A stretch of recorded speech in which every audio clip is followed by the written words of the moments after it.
네, 그럼 발표 시작하도록 하겠습니다. 안녕하세요. 저는 아미랩 석박통합과정생 이효석이라고 합니다. 제가 오늘 발표하게 될 논문은 비주얼 오토 리그레시브 모델링 스케일러블 이미지 제너레이션 via 넥스트 스케일 프레딕션입니다.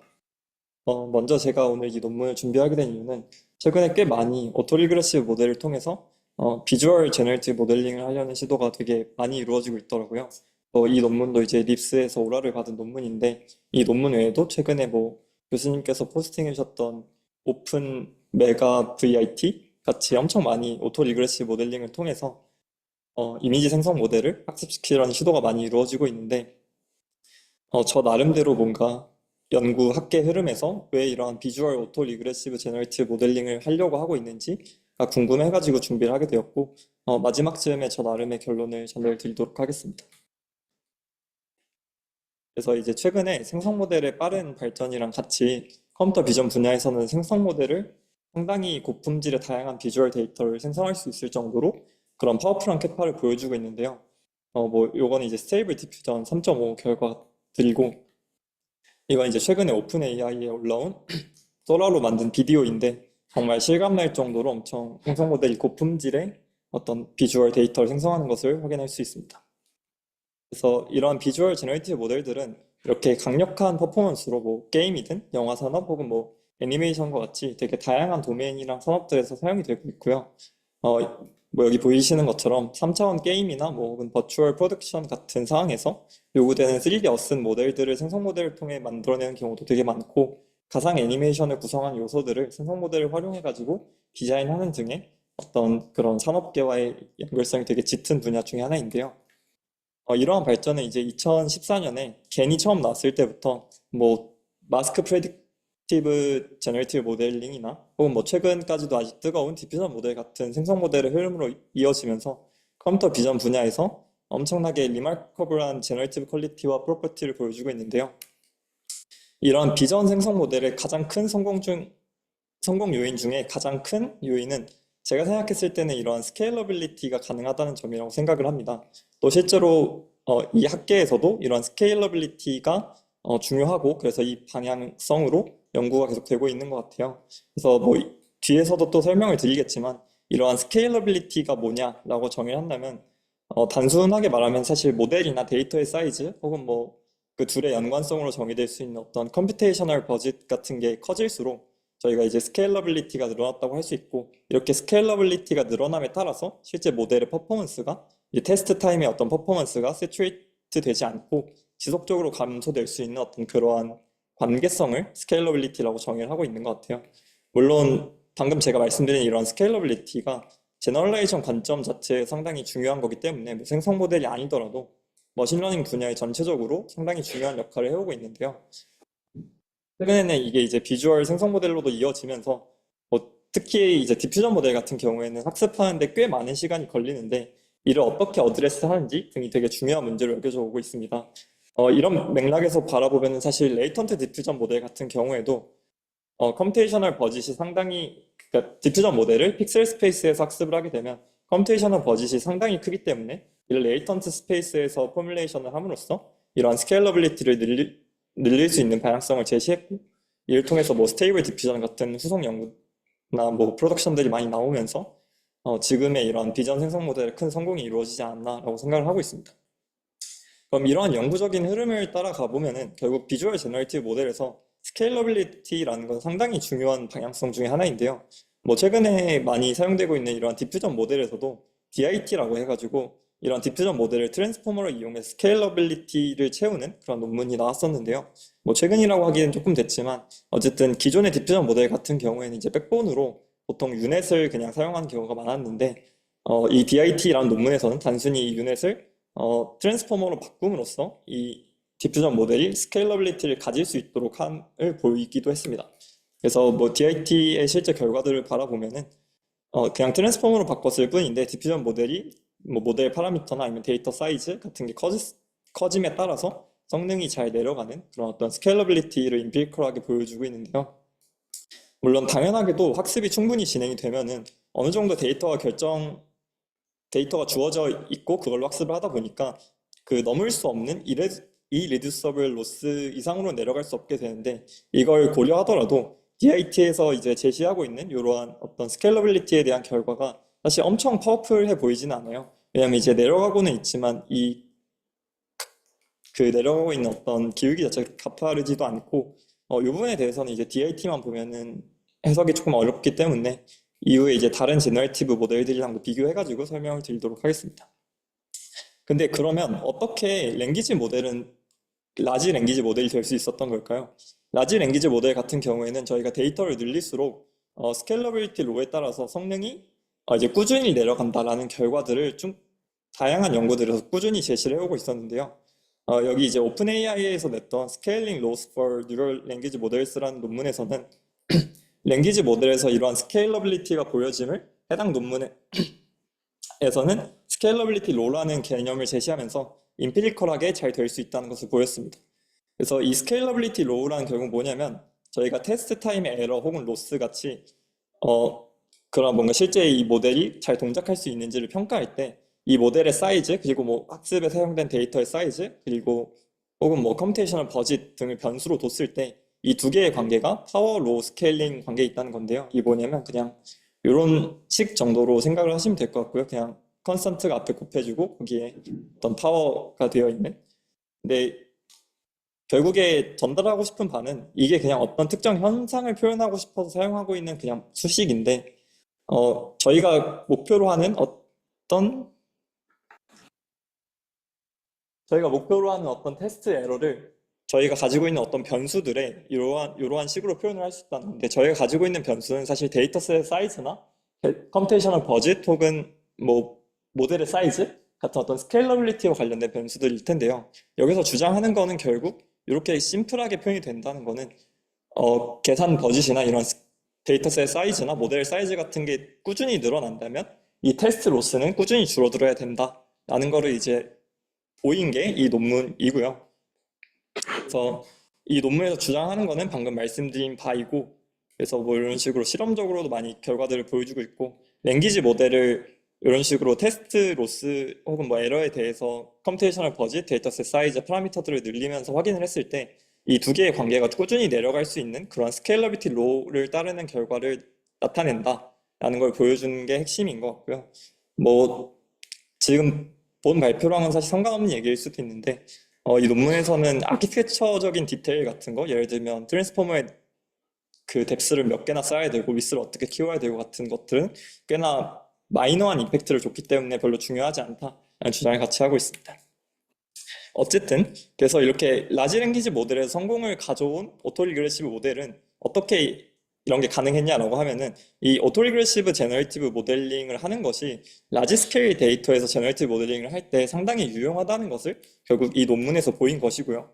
그래서 이 후속 연구들로 뭐 GPT-3라던가 아니면 달리 혹은 뭐 비디오 GPT라는 등의 이러한 오토 리그레시브 모델을 이용해가지고 생성 모델링을 하는 것이 다양한 도메인에 적용하는 쪽으로 연구가 계속 지속이 되어 왔습니다.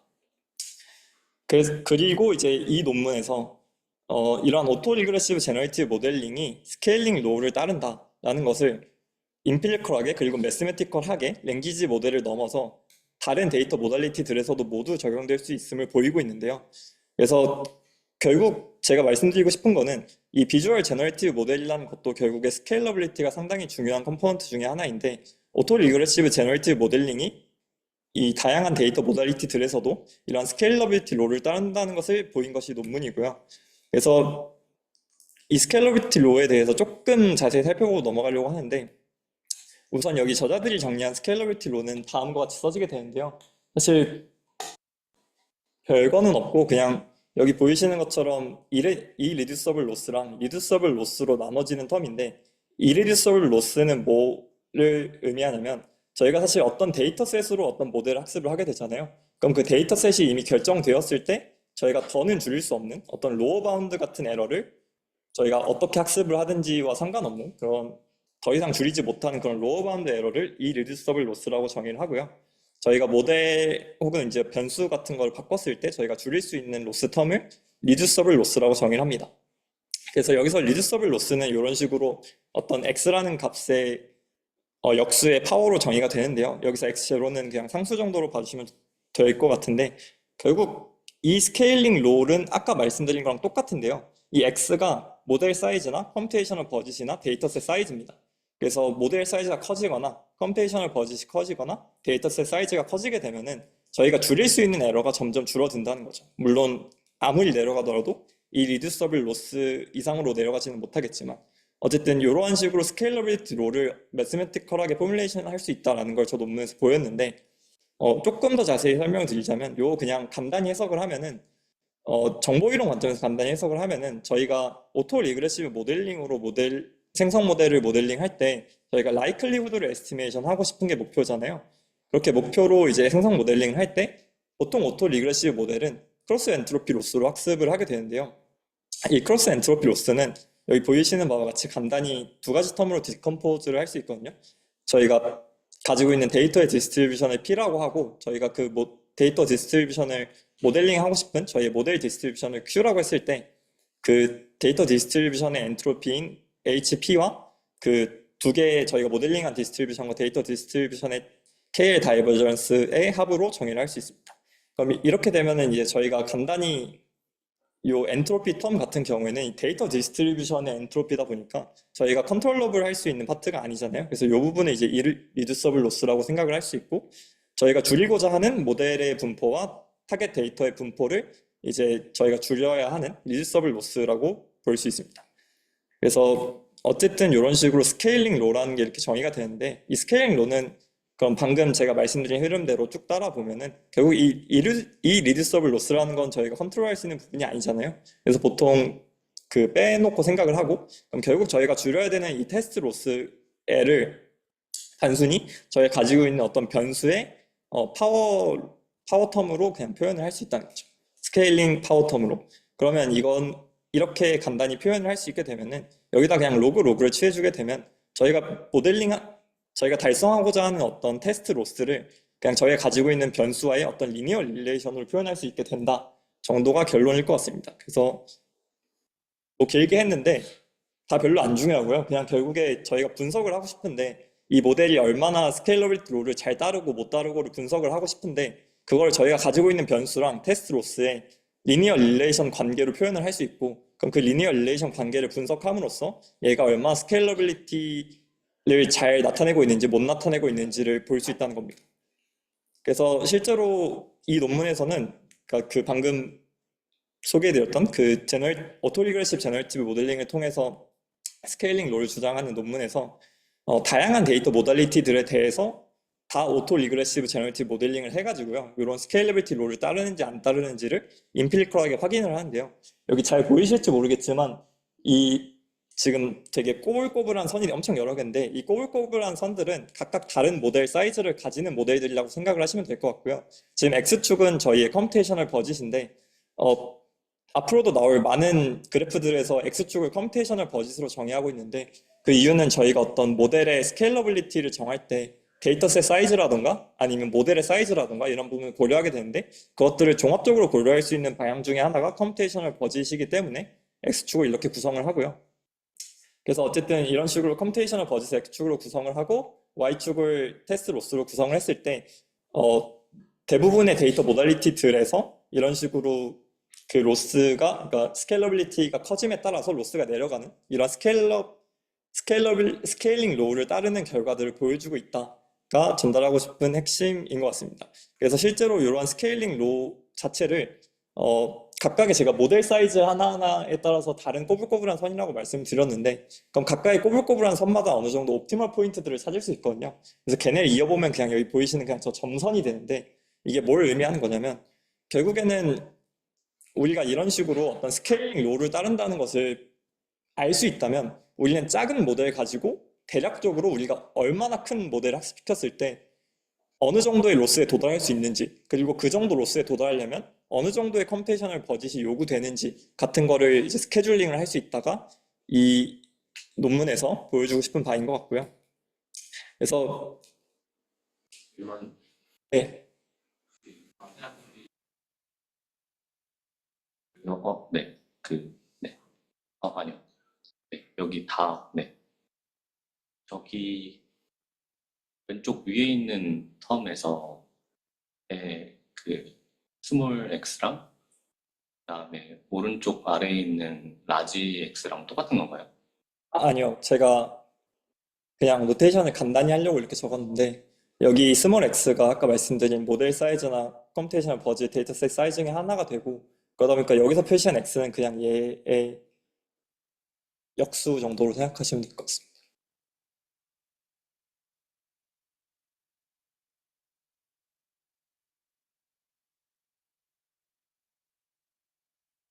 네.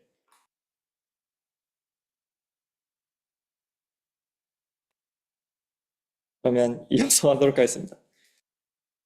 그래서 어쨌든 살짝 정리를 하고 가면은 결국에 이렇게 오토리그레시브 모델을 통해서 생성 모델을 모델링을 할 때 스케일러빌리티 롤을 따른다는 것을 보였어요.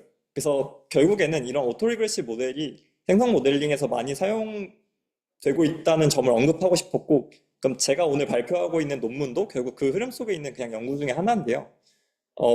결국에 오토리그레시브 모델이 스케일러빌리티를 가지니까 랭귀지 모델에서 그걸 보였었고 다른 데이터 모달리티들에서도 적용된다는 걸 보였었고 그럼 이걸 비주얼 도메인에 적용하면은 DIT 같은 기존의 모델들보다도 더 좋은 스케일러빌리티 롤을 보여주면서 좋은 생성 모델링이 가능하지 않을까라는 게 이 연구에서 주장하고 싶은 반대요. 뭐 본격적으로 알아보기 앞서서 간단히 이제 오토리그레시브 모델이 뭔지 잠깐 짚고 넘어가려고 하는데요. 오토리그레시브 모델은 그냥 이런 식으로 저희한테 어떤 디스크리트한 스테이트들이 주어졌다고 했을 때, 그 다음 스테이트를 그 이전의 프리픽스인, 그러니까 그 이전 스테이트들의 어떤 셋에만 디펜던트한 식으로 모델링을 할 수 있다. 그러니까 오토리그레시브 모델의 골자라고 생각을 합니다. 그래서 유니디렉셔널 토큰 디펜던시 어썸션이라고 적고 있는데요. 그냥 앞에 있는 프리픽스들에만 디펜던트 해가지고 그 다음에 어떤 스테이트가 결정이 된다라는 관점에서 유니디렉셔널 하다라고 우선 이해를 해주시면 좋을 것 같습니다. 그래서 어쨌든 이런 식으로 유니디렉셔널한 디펜던시를 가지기 때문에 그냥 이런 식으로 조인트 분포로 그냥 디컴포징을 할 수 있고요. 그럼 이렇게 디컴포징을 할 수 있으면 저희가 뭘 할 수 있게 되냐면 그냥 우리가 어떤 시퀀스를 모델링 하고 싶다고 했을 때 어떤 이런 X1부터 X 캐피탈 T까지의 시퀀스를 모델링 하고 싶다고 했을 때 그냥 S1부터 X2를 예측하고 X1이랑 X2를 다시 이용해가지고 X3를 예측하고 이런 식으로 여기 보이신 이 디컴포징 된 식을 이용을 해가지고 모델링을 할 수 있다는 거죠. 그래서 언어 모델에서의 예시를 그냥 간단히 들어오면 이해가 바로 되실 것 같은데 저희한테 더 더그라는 어떤 문장이 주어졌다고 했을 때 아니 단어 두 개가 주어졌다고 했을 때 그 다음에 어떤 단어가 올까를 예측하는 게 우선 첫 번째 스텝입니다. 그래서 셋이라는 단어를 예측했다고 하면은 그럼 이제 저희가 들고 있는 토큰의 시퀀스는 더 더그 셋입니다. 그럼 이거로부터 이 다음에 어떤 토큰이 올지를 계속 지속적으로 예측을 하는 거예요. 그 리커시브하게. 그래서 그런 식으로 하다 보면은 결국에 어떤 문장을 예측할 수 있게 되는 거고, 이걸 이제 생성한다라고도 생각을 할 수 있게 되는 거죠. 그래서 오토 리그레시브 모델이라는 거는 그냥 이런 식으로 오토 리그레시브 스텝을 반복하면서 다음 토큰을 예측해가지고 어떤 생성 모델링을 하는 방식인데요. 그러면 언어 모델에서 이런 식으로 오토 리그레시브 모델이 어떻게 동작하는지는 사실 저희가 글을 쓰는 방식과 유사하다 보니까 그냥 바로 납득이 될 것 같은데 그럼 비주얼 제너레이션에서는 이 오토 리그레시브 모델이 어떻게 적용이 돼야 될까요? 라고 생각을 했을 때 저희가 이미지를 토큰으로 쪼갤 수 있게 되겠죠? 그럼 이미지를 토큰으로 쪼갠다고 했으면 저희가 x1부터 x 뭐 n까지 있다고 쳤을 때 각각의 x1부터 xn으로 가는 과정에서 x1으로부터 x2를 예측하고 x1과 x2를 이용해가지고 x3를 예측하고 이런 식으로 오토 리그레시브 스텝을 거치면서 하는 게 가장 나이브하게 생각하면은 비주얼 도메인에서 오토 리그레시브 모델링을 적용한 거라고 생각을 할 수 있는데요. 뭐 예시로 살펴보자면 그냥 이런 식으로 하나하나씩 토큰을 채워가면서 어떤 이미지를 생성하는 것 정도로 생각을 할 수 있겠죠. 근데 이러한 오토 리그레시브 모델이 비주얼 제너레이션이라는 어떤 태스크에서 과연 잘 동작하고 있냐라고 하면 아니라는 겁니다. 실제로 앞서 소개를 드렸던 디퓨전 모델을 트랜스포머로 바꿔가지고 유네스 트랜스포머로 바꿔가지고 어떤 스케일러빌리티나 퍼포먼스를 보여줬던 이 DIT는 사실 꽤 좋은 퍼포먼스를 보여주고 있는데요.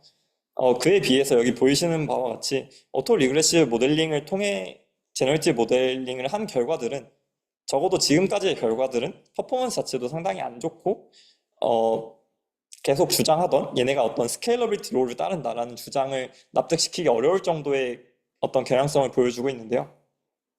그러면 왜 이러한 오토리그레시브 모델들은 비주얼 제너레이션에서 디퓨전 모델보다 뒤처지고 있는 걸까요? 정리를 한번 하고 가자면 결국 비주얼 제너레이티브 모델링에서 스케일러빌리티는 상당히 중요한 요소고 그래서 계속 연구가 되고 있는데 그런데 오토리그레시브 제너레이티브 모델링이 스케일러빌리티 롤을 따른다는 것을 분명히 이전 연구에서 보였습니다. 근데 그럼에도 불구하고 이런 비주얼 제너레이션에서 오토리그레시브 모델을 그냥 나이브하게 적용했던 기존의 연구들이 스케일러블 비주얼 제너레이티브 모델을 만들지 못하는 이유와 퍼포먼스 관점 자체에서도 성능이 안 좋고 이런 스케일러빌리티 로우 관점에서도 성능이 안 좋은 이유가 뭘까? 그러면 이러한 비주얼 오토 리그레시브 모델들이 디퓨전 모델을 넘어서려면 그리고 이 스케일러빌리티 로우를 따른다는 것을 보이기 위해서는 뭔가 문제가 있는 것 같은데 그게 어떤 문제가 있는 걸까라는 거에 대해서 최근에 다양한 비주얼 오토 리그레시브 모델링 하는 연구들이 다 이거랑 동일한 질문을 던지고 있고 각자만의 방법으로 답을 찾아 나가고 있는데요. 이 연구 또한 그 솔루션 중에 하나 정도라고 저는 생각을 하고 있습니다. 그래서 결국 컴퓨터 비전에서 이런 오토리그레시브 모델의 어떤 파워가 컴퓨터 비전이라는 도메인에서 뭔가 락이 되어 있고 이걸 결국에 열어내는 게 연구자들의 역할인데 이 논문의 저자들은 이에 대한 키를 이미지와 랭귀지라는 어떤 데이터 모달리티에서 오는 차이 때문이라고 생각을 했습니다. 그래서 저희가 오토리그레시브 모델을 정의할 때 토큰 시퀀스라는 걸 정의를 하게 되는데 그 토큰 시퀀스의 오더를 어떻게 정의해야 하는지에 따라서 이런 문제가 발생하고 발생하지 않고가 있었다라고 주장을 합니다. 그래서 뭐 간단히 그냥 저희가 사람이잖아요. 사람이 지금 제가 어떤 펭귄 두 마리가 어떤 초원에 서 있는 사진을 보여드렸는데 사람이 어떻게 이미지 정보를 인지하는지를 상상해 보시면 사실 언어 같은 경우에는 저희가 어떤 약간 이네런트하게 그 순서대로 읽으려고 생각을 많이 하잖아요. 그래서 human is perceiving or creating image with lesser scan order 뭐 이런 식으로. 근데 저희가 이미지를 볼 때도 똑같이 이렇게 순서대로 읽으려고 할까요? 그래서 뭔가 깨졌는데 어쨌든 이 펭귄 이미지를 보실 때 이렇게 저희가 어떤 퍼셉션을 하진 않잖아요. 저희의 어떤 인지 정보가 보통 그렇지는 않잖아요. 그러면 왜 저자들은 그럼에도 불구하고 기존의 비주얼 오토 리그레시브 모델링 연구들이 이런 식으로 모델링을 했는지에 대한 질문을 던지고 있는 겁니다.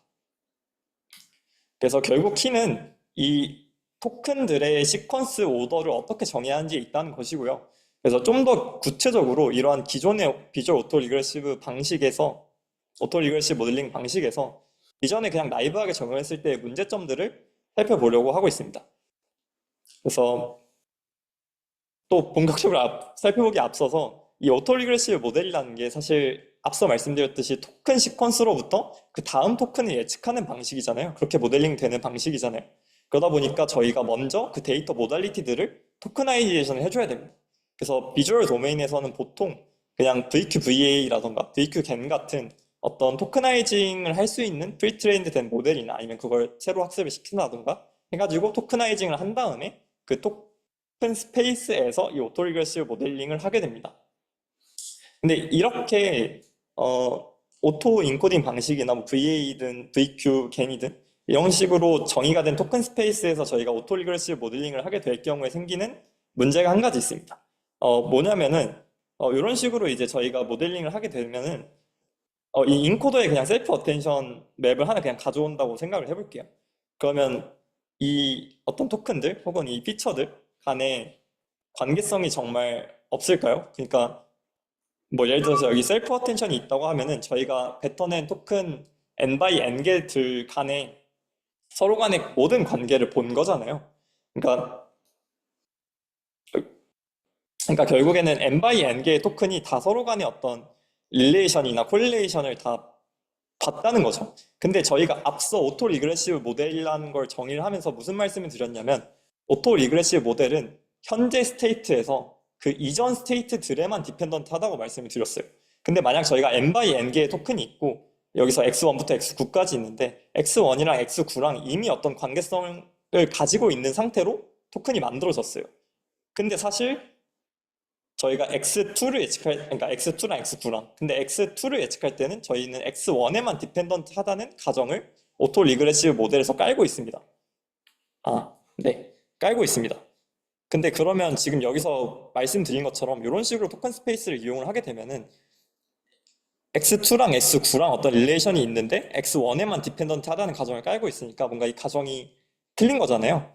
그래서 이러한 인터 디펜던트한 토큰 피처 스페이스가 구성이 되기 때문에 문제가 생기는 거고, 그래서 실제로 뭐 이렇게 말로만 하는 게 아니라 이제 임피리컬하게 결과를 보여주고 있는데 이게 해석하기가 저는 좀 어렵더라고요. 근데 이게 뭐냐면 그냥 n by n 아까 보여드렸던 이 중간에 셀프 어텐션 맵을 그냥 가져와가지고 비주얼라이징을 한 거고요. 그래서 여기 n개의 토큰이랑 n by n개 n 스퀘어 개의 토큰이랑 n 스퀘어 개의 토큰의 셀프 어텐션 맵을 그냥 구한 겁니다.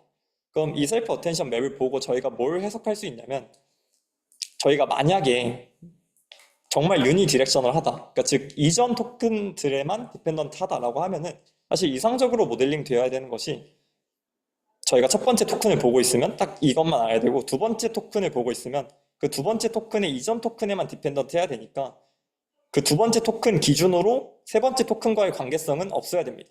여기서 이제 마이너스 무한대로 표시를 하고 있는데, 어쨌든 이런 식으로 마스킹하는 방식이 일반적으로 랭귀지 모델에서 많이 사용된다고 하더라고요.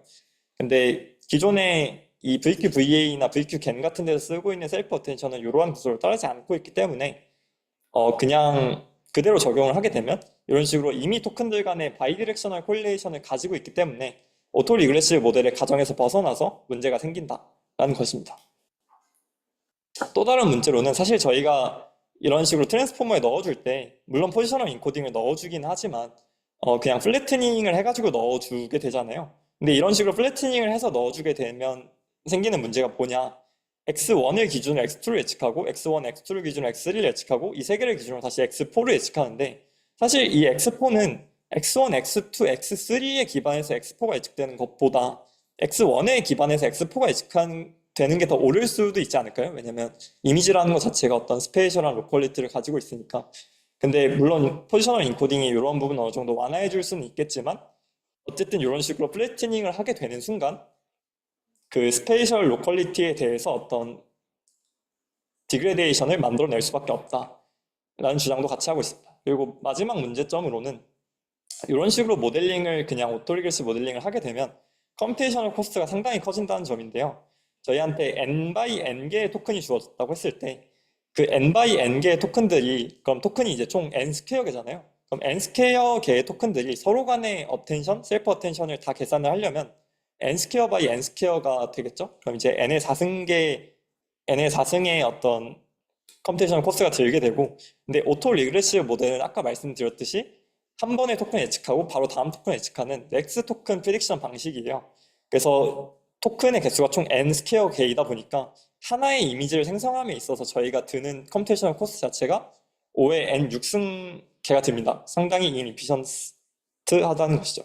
그래서 이 논문에서는 그러면 우리가 오토 리그레시브 모델에서 계속 말했듯이 넥스트 토큰을 프리딕션 한다고 했는데, 그 프리딕션 하는 어떤 오토 리그레시브 유닛을 토큰으로 보는 게 아니라 다음 토큰으로 정의를 하는 게 아니라 다음 스케일로 정의를 하자. 그래서 다음 스케일이라고 하면 뭐냐, 여러 개의 어떤 하이트 위스를 가지는 여러 스케일의 토큰 맵을 구성을 해두고 그 다음 토큰 맵을 구성할 수 예측하는 방식으로 오토 리그레시브 모델링을 리포뮬레이션을 해보자 입니다. 그래서 이게 뭐 그냥 논문에 써 있는 말로는 저희가 이미지를 볼 때 콜스 파인으로 보는 것처럼 뭔가 그런 걸 조금 고려해가지고 반영하도록 모델링을 했다라고 주장은 하고 있습니다. 뭐 어쨌든 그래서 어떻게 하냐라고 하면은 그냥 스타팅 토큰으로부터 시작을 해서 가장 로우 스케일의 토큰 맵 하나 예측을 하고요. 그럼 다시 스타팅 토큰이랑 그 가장 로우 스케일의 토큰 맵을 인풋으로 받아가지고 그 다음 스케일의 토큰 맵을 예측을 하고 이 과정을 그냥 오토 리그레시브하게 반복을 하는 것입니다. 그러다 보면 어떤 마지막 저희가 생성하고 싶은 이미지가 나오게 되는 것이고요.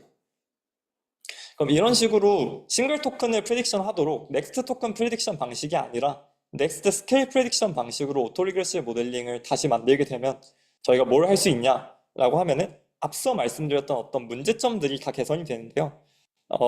가장 큰 문제점 중에 하나가 이제 유니디렉셔널 디펜던시 어썸션을 만족을 해야 되는데 실제로 넥스트 토큰 프리딕션을 하게 되면은 그게 만족이 안 되더라라는 게 이제 문제점이었는데, 방금 보여드린 것처럼 이런 식으로 그 다음 스케일의 토큰을 예측을 하게 되면은 이 토큰 내에서 얘네끼리 어떤 이 토큰 맵 안에서 얘네끼리 어떤 관계성을 가질 인터 디펜던트한 관계성을 가질 수는 있겠지만 이 스케일의 토큰 맵이랑 그 다음 스케일의 토큰 맵 간에는 이제 디펜던시가 없게 되는 거죠. 그래서 그런 점이나 이제 이런 식으로 이제 토큰 맵을 인풋으로 넣게 되면은 이 토큰 맵 안에서는 이제 플래트닝이 되겠지만 이 토큰 맵들 간의 어떤 스페이셜 로컬리티를 깨는 그런 구조는 없기 때문에 그런 스페이셜 로컬리티도 보장이 되고 컴퓨테이셔널 컴플렉시티도 계산을 해보면 n의 4승 정도로 나온다고 합니다.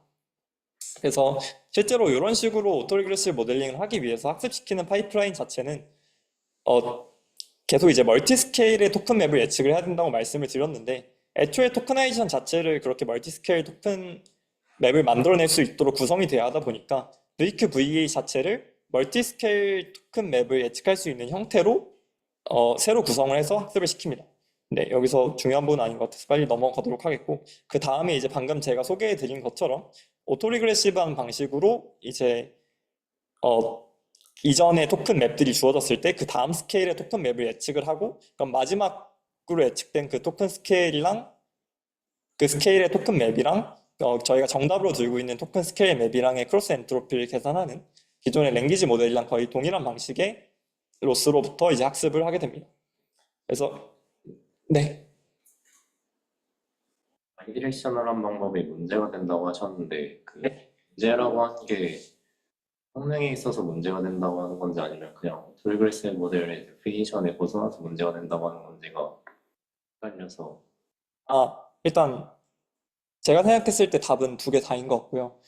저희들이 생각했을 때는 일단 성능이 안 나오니까 그 원인을 찾다가 본 것이 오토리그레시브 모델의 가정을 깨고 있다라는 점이어가지고 말씀해 주신 것처럼 그 애초에 그 티오리티컬한 가정을 깨고 있기 때문에 문제인 것도 맞고 실제로 요 부분을 이런 식으로 개선을 했을 때 성능 자체가 더 잘 나왔기 때문에 성능 관점에서도 그런 부분을 비슷하게 주장을 하고 있는 것 같습니다.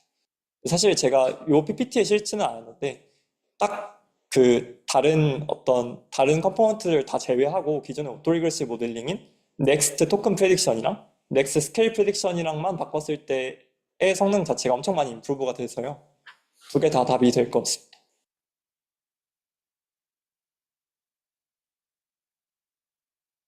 그래서 이러한 장점을 가질 수 있다라는 걸 주장을 하고 있고요.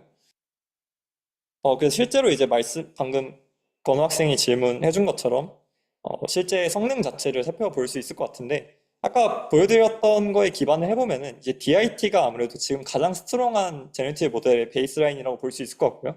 성능 자체가 이제 뭐 FID가 2 정도가 나올 정도로 성능이 상당히 좋은 결과들을 이미 내고 있고요. 근데 이제 기존의 오토리그레시브 방식들은 여기 보이시는 것처럼 스케일러빌리티 로우를 따르는 것 같지도 않고 뭔가 성능 자체도 상당히 잘 안 내려가는 결과들을 보였었는데 이런 식으로 오토리그레시브 모델을 똑같이 학습을 하는 건데 이런 식으로 넥스트 스케일 프리딕션 하도록 포뮬레이션만 바꿨더니 우리 거는 실제로 성능 자체도 소타를 찍었고 앞에서 계속 주장하던 오토리그레시브 모델은 스케일러빌리티 로우를 따라야 된다라는 것 자체를 상당히 잘 보였다고 생각을 합니다. 뭐 DIT 같은 경우는 이렇게 확 꺾이는 반면에 VAR 같은 경우에는 뭐 당연히 이제 이 리듀서블 로스에 도달하게 되면은 어느 정도 그러니까 수렴을 하듯이 그래프가 만들어지긴 하겠지만 이 어떤 기울기 자체가 훨씬 스케일러빌리티 로우 관점에서 주장하기에 적합하다고 생각을 하고 있습니다. 뭐 그거 외에도 사실 오토리그레시브 모델이 가지는 장점이 상당히 이 부분도 상당히 크다고 생각을 하는데 뭐 DIT랑 지금 VAR이랑 성능이 거의 비슷하다고 생각을 할 수도 있을 것 같아요. 사실 마이너한 정도의 차이라고 생각을 하고 근데 실제로 뭔가 인퍼런스 스피드를 살펴보면 DIT 같은 경우에는 지금 뭐 40초, 30초 정도가 걸리는데 이 비주얼 오토리그레시브 모델링으로 인퍼런스 하게 되면 성능이 거의 1초 안팎으로 걸리기 때문에 상당히 프로미싱한 어떤 디렉션을 제시하고 있지 않나라고 생각을 합니다. 물론 한 가지 아쉬운 점은 여기 보이시는 이 실험 결과가 전부 다 이미지 내에서 실험이 된 건데요. 사실 저희가 아는 디퓨전 모델들은 뭐 라이온 데이터라던가 상당히 많은 데이터로 학습을 해가지고 정말 좋은 결과들을 보여주잖아요. 근데 그러한 부분을 보여주고 있지 않은 점이 조금 아쉽기는 해서 실제로 그런데 했을 때 학습이 잘 될지도 조금 의문이긴 하지만 이미지넷만으로도 이런 어쨌든 스케일러비티 롤을 다 보여줄 수 있기 때문에 뭔가 기존의 제너레이티브 모델 연구들에서도 이미지넷에서만 벤치마크로 해서 평가를 하고 있기도 하고 그런 점에서 뭔가 소타 퍼포먼스를 달성하고 있다는 점은 부정할 수 없는 사실로 주장이 될 것 같습니다. 뭐 어쨌든 그래서 저희가 실험 결과들을 조금 더 살펴보면은 결국 제가 오늘 세미나 하면서 계속 얘기하고 있는 거는 오토 리그레시브 모델 방식으로 하면 스케일링 로우를 따른다. 그럼 스케일링 로우를 따르면 우리가 데이터 늘리고 모델 늘리고 하면은 성능 쭉쭉 내려가게 만들 수 있다. 이거든요. 그래서 이 논문에서도 똑같은 결과를 보여주고 있습니다. 그래서 모델 파라미터가 늘어남에 따라서 이 테스트 에러가 혹은 테스트 로스나 뭐 토큰 에러가 점점 줄어드는 어떤 리니어 릴레이션으로 줄어드는 그 관계들을 다 보여주고 있고요. 제가 말씀을 빠뜨렸는데 여기 이 스케일러빌리티 롤을 보여주는 모든 그래프에서 X축과 Y축은 로그 스케일에서 정의가 되어 있습니다. 뭐 마찬가지로 이 스케일러빌리티 롤을 그냥 모델 사이즈 여기서도 이제 이 굽어 있는 선들은 다 모델 사이즈에 따라 다른 선들인 거고요. 이 X축은 컴퓨테이셔널 버짓인데 컴퓨테이셔널 버짓이 커짐에 따라서 마찬가지로 테스트 로스나 테스트 에러 레이시 다 내려가더라 를 보여주면서 스케일링 롤을 잘 따른다라는 걸 주장을 하고 있습니다. 뭐 실제로 DIT 같은 경우에는 아까 보여드렸지만 이런 식으로 스케일러비티 롤을 따른다고 하기에는 조금 어려운 결과를 보였잖아요. 그럼 이걸 만약 이 그래프로 똑같이 형성을 한다고 하면은 제가 생각했을 때는 여기 이제 검은색 선이 파레토 프론티어라고 써 있는데 이게 그냥 뭐냐면 어떤 두 가지 변수가 얼마나 아니 네 여기서 안 하는 것 같습니다. 어쨌든 여기서 만약 DIT를 표현을 한다고 하면은 뭐 이런 식으로 만들어지겠죠. 저희가 원하는 대로 쭉 내려가는 게 아니라 빠르게 수렴을 해버린다거나. 그래서 뭐 퀀티테이티브하게는 이렇고 퀄리테이티브하게도 뭐 컴퓨테이셔널 버짓을 늘리고 모델 사이즈 키우고 하면은 훨씬 더 리즈너블한 결과가 만들어지더라 라는 거를 퀄리테이티브하게도 보여주고 있습니다. 그래서 결국 이렇게 비주얼 오토 리그레시브 모델링에서 락이었던 거는 토큰 시퀀스의 오더를 어떻게 정해야 하는지였다. 이고 그래서 결국에 이 논문에서와 같이 넥스트 토큰 프레딕션이 아니라 넥스트 스케일 프레딕션을 포뮬레이팅을 하게 되면은 컴퓨터 비전에서도 비주얼 오토 리그레시브 모델이 상당히 파워풀한 스케일링 로우를 보인다는 것을 정성적으로 정량적으로 데몬스트레이팅을 했다는 것이 가장 중요한 컨트리뷰션 포인트인 것 같습니다. 그래서 뭐 그 외에도 이제 기존의 생성 모델들과 유사하게 뭐 인페인팅, 아웃페인팅, 클래스가 주어졌을 때의 에디팅 같은 것들이 모두 가능하다는 점도 보여주고 있고요. 그래서 뭐 컨트리뷰션 자체는 앞서 언급했듯이 오토리그레시브 제너레이티브 모델링이 가지는 스케일러빌리티 로우를 활용해서 컴퓨터 비전 도메인에 이걸 그냥 라이브하게 적용했을 때 생기는 바틀넥을 부순 거고 그렇게 바틀넥을 부숴서 컴퓨터 비전에서의 이러한 스케일러빌리티 로우를 상당히 파워풀하다는 점을 클리어하게 보여줌으로써 어떤 라지 비전 모델로서의 포텐셜한 방향을 제공하는 등의 어떤 컨트리뷰션도 있는 것 같고 이전의 소타 모델들 중에 가장 강력한 베이스라인인 뭐 DIT 같은 것들에 비해서도 이제 뭐 DIT가 소라든 뭐 스테이블 디퓨전 3.5든 최근에 나오는 대부분의 생성 모델들에 사용이 되고 있는데 거기를 넘어서는 어떤 생성 퀄리티와 압도할 정도의 어떤 인퍼런스 스피드, 즉 효율성 측면에서도 상당히 우월한 어떤 퍼포먼스를 보인다는 점이 정말 주목할 만한 부분인 것 같습니다. 네, 그래서 뭐 오늘 준비한 논문은 이 정도고요. 그래서 준비한 논문은 이게 다인데 사실 제가 정말 전달드리고 싶은 부분은 이렇게 엄청나게 프로미싱한 결과를 낸 논문을 오늘 제가 소개를 드리긴 했지만 결국 제가 전달하고 싶은 내용은 이렇게 비주얼 오토리그레시브 모델링이 왜 근래에 와서 엄청나게 활발히 연구되고 있는지에 대한 질문들을 제가 이 세미나를 준비하면서 생각한 답을 뭔가 공유 드리고 싶었고요. 비주얼 제너레이티브 모델링이라는 곳에서 혹은 뭐 제너레이티브 모델이든 뭐 어떤 머신러닝 모델이든 스케일러빌리티가 얼마나 중요한 요소인지에 대해서 이제 공유를 드린 것 같고 또 추가적으로 뭔가 이러한 스케일러빌리티가 그만큼 중요한 요소기 때문에 이 오토리그레시브 모델을 이용해가지고 이러한 부분에 어드레스 하려고 하는 시도들이 최근에 이어져 왔다. 그러니까 뭔가 제가 생각하는 방향인 것 같고 조금 말이 클리어하게 전달되지 않은 것 같은데 어쨌든 또 추가적으로 제가 관련 논문들을 보면서 느낀 부분은 사실 굳이 오토리그레시브 모델로 다시 와야 되나? 라는 생각들이 조금 있거든요. 근데 제가 생각했을 때는 뭔가 그냥 라지 비전 모델을 넘어서 그 방향으로 넘어가기 위해서 뭔가 그런 흐름 속에서의 이런 연구들이 진행되고 있지 않나라는 생각을 전달드리고 싶었습니다. 그래서 뭔가 그걸 브릿지해 나가는 흐름 속에 있는 연구들이지 않을까라고 생각을 합니다. 그리고 뭐 마지막으로는 사실 최근에 뭐 여기저기서 얘기해 주시는 말이 그 모델 아키텍처라던가 뭐 아니면 모델링이라던가 사실 그런 부분이 결국 그냥 대기업들에서 데이터로 찍어 누르고 모델들로 찍어 누르고 컴퓨테이셔널 코스트 늘려가지고 하면은 되기 때문에 그런 걸 건드리는 건 생각보다 좋지 못한 방향일 수 있다라는 얘기들을 많이 하시는 것 같아요. 저도 사실 상당히 동의를 하는 내용이고, 근데 사실 그게 틀린 말은 아닌 것 같은데 오늘 보여드렸던 연구처럼 어떤 라지 스케일의 어떤 리서치를 함에 있어서 저희가 완벽하게 좋은 결과 자체를 만들어내는 모델을 학습시키거나 제시할 수는 없더라도 이런 식으로 이미지넷 정도의 스케일에서 연구를 해보고 이러한 스케일링 로우 관점에서 그 저희의 논문을 어떻게 포뮬레이션을 했을 때 저희가 라지 스케일 리서치를 다이렉트로 하지는 못하더라도 그런 어떤 포텐셜한 방향이나 프로미싱한 방향성 정도를 제시할 수 있는 연구는 연구실 레벨에서도 충분히 할 수 있지 않을까라는 생각이 들어서 뭔가 그런 부분도 한번 생각해 보시면 좋을 것 같아서 말씀을 드렸습니다. 제가 준비한 건 여기까지고요.